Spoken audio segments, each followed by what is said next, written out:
High in the Swiss Alps, where roads turn into trails and clocks seem to stop working, there lies a village that defies not only altitude but also the logic of modern time. Here, over 2,000 meters above sea level, time doesn't rush. It walks slowly, just like its inhabitants. This place is called Juff, and although its name only takes up 3 letters, its story is as vast as the mountains that embrace it.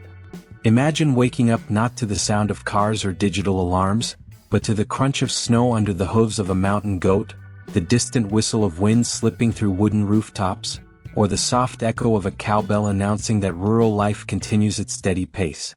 Juff is a frozen poem, a living time capsule embedded in the icy heart of Switzerland. Dawn among the peaks. Waking up in Juff is not simply opening your eyes to a new day. It's witnessing an ancient ritual that repeats with almost sacred delicacy, as if the entire mountain were breathing alongside its people. While in other parts of the world the sun rises in a rush, as if eager to ignite engines and shake calendars, here in this remote corner of the Swiss sky, dawn happens slowly, like a whisper gliding over the snow. The first signs of the day don't come from clocks, but from nature's own language.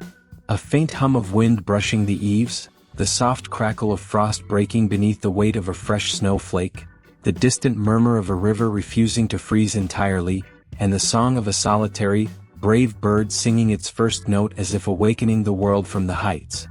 The sky, at first a melancholic gray, begins to shift into hues of lavender, orange, even gold. That early light, almost shy, filters through thick clouds that hang low as if trying to touch the snowy peaks. It's not an overpowering or urgent sun. It's a glow that drags itself with elegance, caressing the rooftops with slow-burning fingers. The wooden facades, weathered by dozens of winters, seem to light up from within, as if holding a glowing story that only during those magical minutes dares to reveal itself. Each house in Juff is a living monument to time. They weren't built to impress anyone or to follow fleeting trends. They were raised with one fundamental purpose: to endure. The wood, dark and thick, is not varnished for vanity but for survival. Against storms, against meters of snow, against temperatures that would make even the strongest shiver. Their roofs, steep like protective blades, are designed so snow can slide off instead of piling up. The walls rise with pride and patience atop rock foundations born from the very earth. Nothing here is artificial.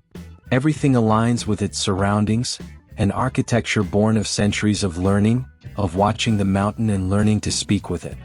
The windows, those small openings that barely let light in, are placed with intention. They protect from the cold without blocking the sun. From inside, in the early hours of the day, the light enters like a gift. It doesn't flood the room, it doesn't blind. It gently bathes the space with a discreet, almost spiritual warmth. Looking from the inside out is like gazing at a painting. Mountains, sky, snow-covered trees, all perfectly framed, inviting contemplation. The doors of these houses are not mere entryways. They are thresholds that separate the outside world, the one of snowstorms, wild beasts, and frozen silence, from the warm refuge where soups are simmered, stories are spun, and daily life repeats itself with quiet dignity. On many of these doors, you can see carvings that have nothing to do with modern aesthetics.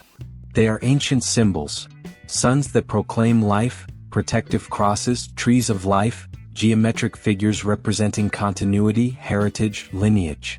These are silent prayers that no one recites but everyone understands. Motionless blessings carved by the hands of ancestors who are no longer here, but who continue to protect through the wood. And amid this unshakable stillness there is movement. The people of Juff, accustomed to reading the language of the sky and the mountains, begin their day without noise. No one yells. No one rushes. Doors are opened calmly, coats are shaken free of dew, wood stoves are lit, and animals waiting in warm barns are fed. Everything follows a slow, steady rhythm, as if each action were part of a millennia-old choreography that cannot be rushed without breaking its spell. There are no delivery trucks, no honking horns, no hurried footsteps of people rushing to an office. Instead, you hear the crunch of snow beneath boots, the metallic clink of a shovel clearing ice, the soft chime of cowbells announcing the cows are ready for milking. Even the sound of coffee boiling on the stove becomes part of this morning symphony. Here, every sound has meaning, every silence is an eloquent pause, every movement has soul. As the sun rises, never aggressively, the village fully awakens. The fog begins to lift, and the highest peaks reveal their sharp, majestic profiles, like eternal guardians of the valley.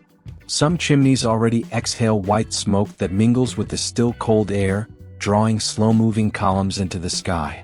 The scent of burning wood fills the air, mixed with the smell of freshly baked bread, damp wool and cold earth. And it is in this precise moment, when everything is in its place and the day has fully awakened, that you understand why this place has the reputation of stopping time.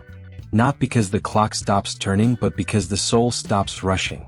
Because you remember what it means to be alive without being in a hurry.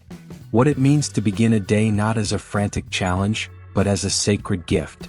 This is dawn in Juff, a symphony of silences, of invisible rituals, of raw and profound beauty. A place where each ray of sunlight that touches the wood seems to bless not only the houses, but the way of life that endures, that teaches without raising its voice. Here among the peaks the day doesn't begin, it reveals itself. The clock of the soul. In Juff, time isn't measured in minutes, it's measured in gestures. It doesn't follow digital alarms or tight schedules, but the serene pulse of rural life. Clocks exist here, but they don't rule. Their ticking is merely a whisper, almost decorative, compared to the true rhythm set by the mountains, the weather, and the soul. In this remote alpine haven, hidden among white slopes and drifting clouds, no one hurries. Rush is unnecessary. In fact, it would be disrespectful to the surroundings, a clumsy disruption of a life woven with threads of patience. Juff teaches, without saying so, that life isn't about arriving but about inhabiting. And to inhabit, in this quiet corner forgotten by the noise, is to be fully present in each moment as if it were eternal. Days begin simply, as they have for generations. The first movement of each day is almost always the same, lighting the wood stove. Not with automation or digital controls, but with hands. Doors are opened, dry wood is carefully arranged, and breath is gently blown to stir the embers.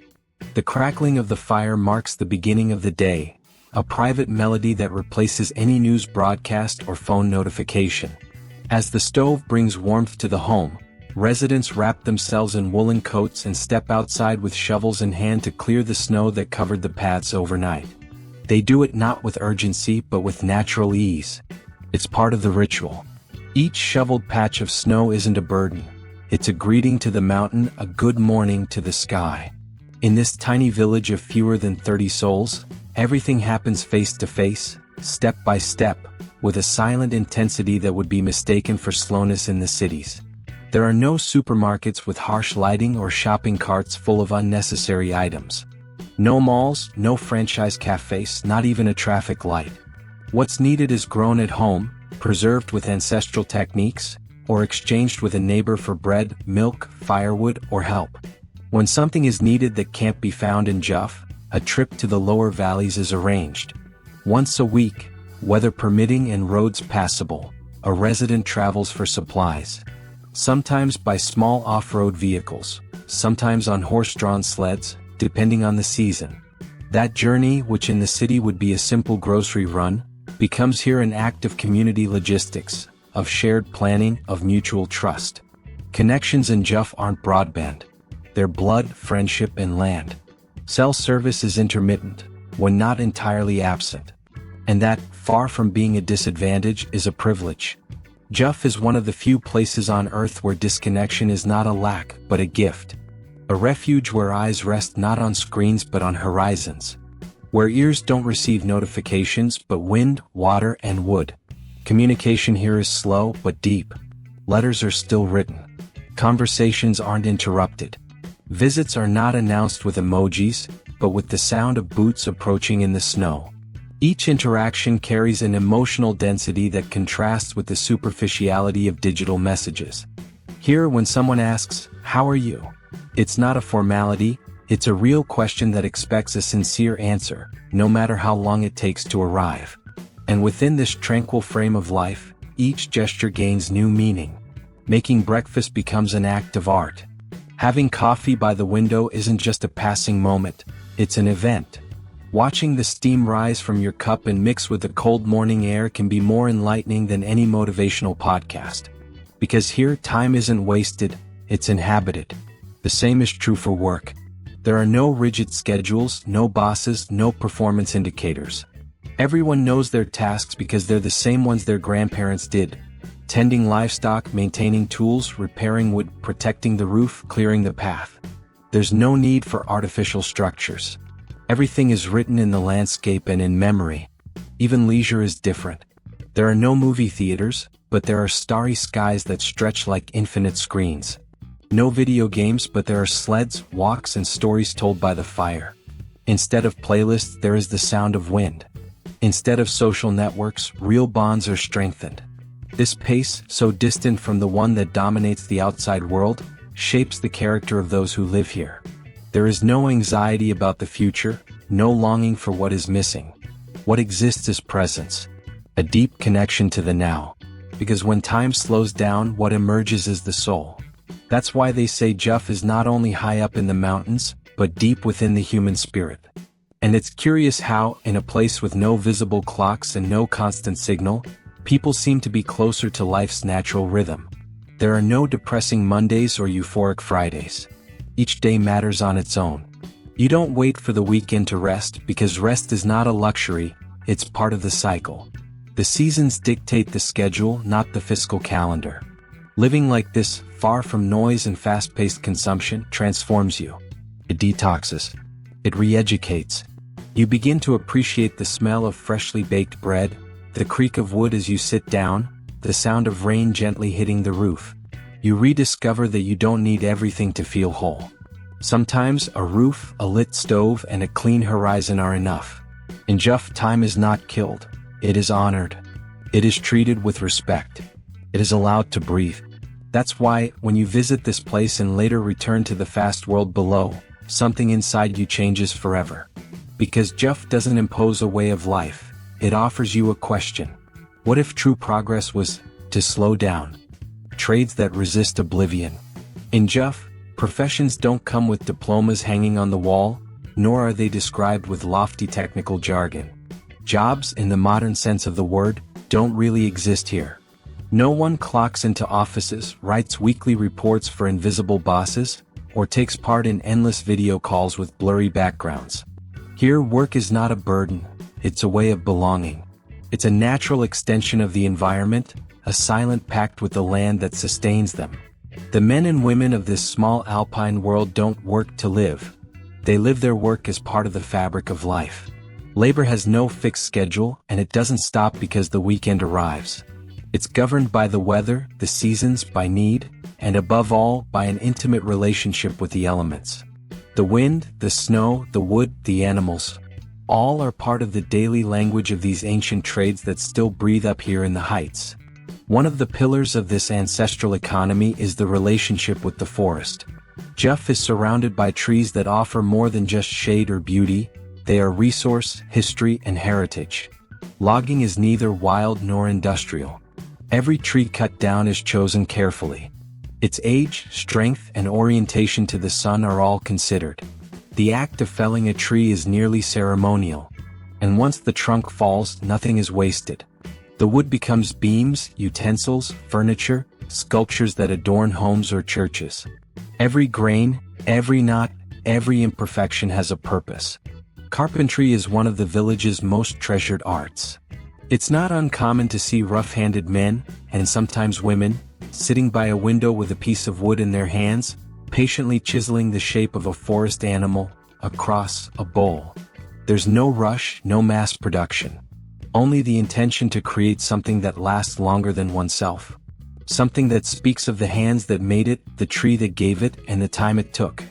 Some still make their own tools, following designs passed down through generations. In a world ruled by disposables, here every hammer, every saw, every lathe has a story. Tools aren't replaced, they're repaired, sharpened, respected. Because in Juff, objects have soul too. Meanwhile, in the barns, the other heart of the village beats strong. The livestock isn't just livestock, It's companionship, sustenance, bond. Every cow has a name. Each is known by her temperament, her history, her lineage. The elders of the village remember a cow's name the way others recall poets or politicians. Because in these valleys, relationships with animals are not about exploitation, but co-responsibility. Milking is a sacred act. The cheese produced in these lands is more than food. It's a fragment of the landscape, a condensation of alpine grasses, clean air, and wise hands. It isn't made in sterile factories, but in small cabins where the smell of warm milk and smoked wood fills every corner. Juff cheese, dense, strong with hints of fresh grass and hay, isn't sold in supermarkets.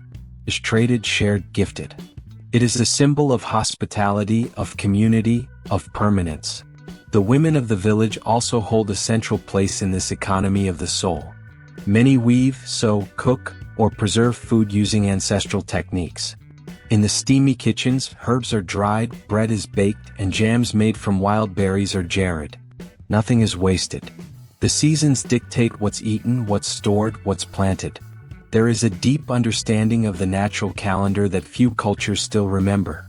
And among all these trades passed down from grandparents to grandchildren without manuals or diplomas, there is one particularly mysterious and valuable: the keeper of the weather's time. This is no meteorologist with radars or digital graphs. It is a mountain sage, a patient observer who has learned to read the sky like one reads a letter. Those who inherit this knowledge do so not out of obligation but out of calling. From a young age, they learn to distinguish the shape of clouds, the direction and temperature of the wind, the secret language of animals before a storm. When the weather keeper says snow is coming, everyone listens. Their word is worth more than any smartphone app, because their knowledge is woven from experience, instinct, and living memory. Their forecasts blend ancestral science with poetic sensitivity.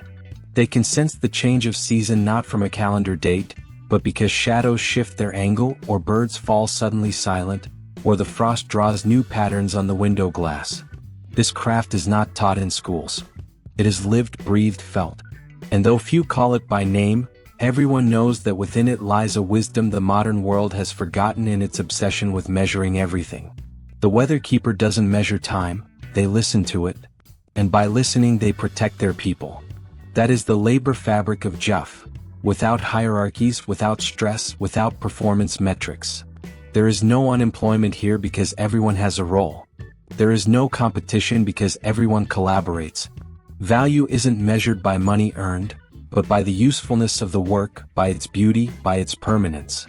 And in that sense, Juff offers us a radically different vision of the future. A place where trades don't die, they resist forgetting with steady hands and slow hearts. Let me pause to remind you, if you're enjoying this video, leave a like and subscribe so you don't miss content like this. Now then, let's continue. Children who play with the wind.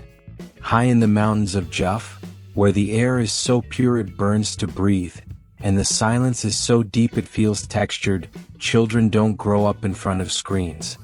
They don't know the constant hum of notifications, the anxiety of likes, or the dependence on Wi-Fi. Here, in this still corner of the world, childhood is still sacred. And it truly is. They play with what the world offers them, unfiltered and unwrapped. Sticks, stones, snow, mud, wind. Nature isn't a wallpaper background, it's their playground. Fallen logs become ships, snowbanks turn into forts, and the shadows of trees are dragging caves. There are no electronic toys or noisy devices, but there is something far more powerful: pure imagination. Sometimes they chase after mountain goats that descend from the cliffs like mythical creatures. They watch them with eyes full of wonder, imitate them, give them names, draw them with sticks in the snow. They are not afraid of frost or cold. They embrace it, make it part of their daily adventure. They learn to walk on ice as naturally as other children learn to use a tablet. They fall, get back up, laugh, and keep going. There are no playgrounds but entire forests. No plastic slides, but perfect hills for rolling until they're covered in leaves or snow. And when evening comes and their red cheeks signal it's time to go home, they don't leave because they're bored. but because a hot dinner and a new story by the stove are waiting for them. School in Jeff isn't a cold building with fluorescent lights and rows of desks. It's a wooden cabin that smells of pine, with wide windows that let in mountain light, a cast iron stove in the center, and a teacher who teaches math as easily as she sings old songs. In that small classroom, children of different ages learn together. The older ones help the younger imitate the older. There is no separation, no competition. There is community. There are no standardized tests, no numerical grades, no academic pressure. Here, learning isn't measured by rubrics, it's felt in everyday life. Children learn to read from the village's old signs, learn to count by helping distribute firewood, learn geography by drawing maps in the snow, and science by watching how the sky changes before a storm. And above all, they learn to listen. Because in Jeff, education isn't just about content, it's about stories. Stories are told like bread is shared, with respect, with love, with patience. Tales of the Walser ancestors who crossed the Alps centuries ago in search of fertile land and clean skies. Legends of forest creatures, spirits living in stones, strange lights dancing on the mountain peaks. These aren't written in textbooks. They live in the voices of grandparents, in songs whispered by the fire, in the gestures of those who know that teaching is an act of inheritance. The teacher is not just an educator. She is a guardian of oral memory, a bridge between generations, and sometimes, a storyteller of mysteries that drift from 1,000 years ago. In her voice are echoes of forests, ancient accents, and words that only exist in these valleys. She teaches with twigs, with stones, with stories. And the children, more attentive than ever, learn to love their land before memorizing its names. Sometimes, during recess, they all go outside and sit in a circle, surrounded by a silence so pure that even words sound clearer. There, one might share a dream, another read a letter from a cousin in the valley, or simply gaze at the horizon in silence. Because here, silence is not a punishment, it is part of learning. And the most beautiful part is that in Jeff, children don't want to grow up fast. No one pressures them to perform, to compete, or to master skills that will prepare them for the market. They live their childhood fully, without fragments, without artificial expectations. They know the worth of a good story, the meaning of a kind gesture, the effort behind a snowy walk. And that, though it may sound simple, is a much stronger education than what many modern systems offer. When these children grow up, they carry within them something the world has forgotten. The certainty that you can live with little and still be deeply happy. That you can learn without being online. That you can play without batteries. That you can dream with the wind as your companion. That's why, when a visitor sees one of these children running barefoot through the grass in summer, or climbing a rock with lips purple from the winter cold, they can't help but smile. Because that child reminds them that once, perhaps in their own childhood, they too were free. And that memory, fleeting and warm like a ray of sun on snow, is perhaps one of the greatest gifts Jeff has to offer. Eternal winter, tempered souls. When winter descends upon Jeff, it doesn't arrive as a season, it comes as a total presence. A vast, silent, immense entity. The entire village transforms into a living painting of whites, grays, and deep blues. Everything that once had color, the fields, rooftops, trees, is wrapped in a blanket of snow that seems endless, as if an invisible artist had chosen to erase the details to highlight the essence. The snow doesn't fall, it settles with solemnity. It covers the world in soft, dense layers that silence footsteps, mute all sound, and stretch out the silences. The sun, timid and distant, appears for just a few hours, and when it does, it filters through the clouds like a warm memory refusing to fade away. Shadows remain long even at midday, and the nights are eternal. That's deep like a cavern where time loses shape. But in Jeff, winter is not endured, it is embraced. Its people don't fear it, curse it, or avoid it. They know it like one knows an old friend, demanding, yes but generous. They welcome it with respect, with preparation, and with inherited calm. Because here, surviving winter isn't a struggle. It's an ancestral dance, where every gesture matters and every act has meaning. Each house, each family has gathered during the summer the wood that now burns slowly in their stoves. The logs stacked in sheds are not just resources, they are hope in the form of timber, warmth stored in growth rings. In Juff, every branch has a purpose, every spark a story. The stoves don't just heat rooms, they warm memories, conversations, life itself. They are the heart of each home, the altar where mornings are born and nights stretch peacefully. And even though the cold outside takes your breath away, and frost clings to the windows like an ice artist, life does not stop. Nature sets the terms here but never dictates surrender. People head out early to check on the animals, clear the paths, and make sure rooftops can bear the weight of accumulated snow. Physical labor becomes prayer. Every shovel of ice, every drop of sweat that freezes on a brow, is an affirmation of existence. We are here. We're still here. In the stables, the breath of the livestock mingles with the steam of bodies and the scent of dry hay. Cows chew slowly, horses snort, sheep huddle together for warmth. Children help too, wrapped in layers of wool, with rosy cheeks and damp gloves. They learn that caring is not just a duty, it's a form of love. But what most defines Juff in the hardest months of the year is how community is built. When storms hit, when winds whip the snow into blind whirlwinds, when visibility vanishes and houses seem like islands floating in a white sea, there is no fear.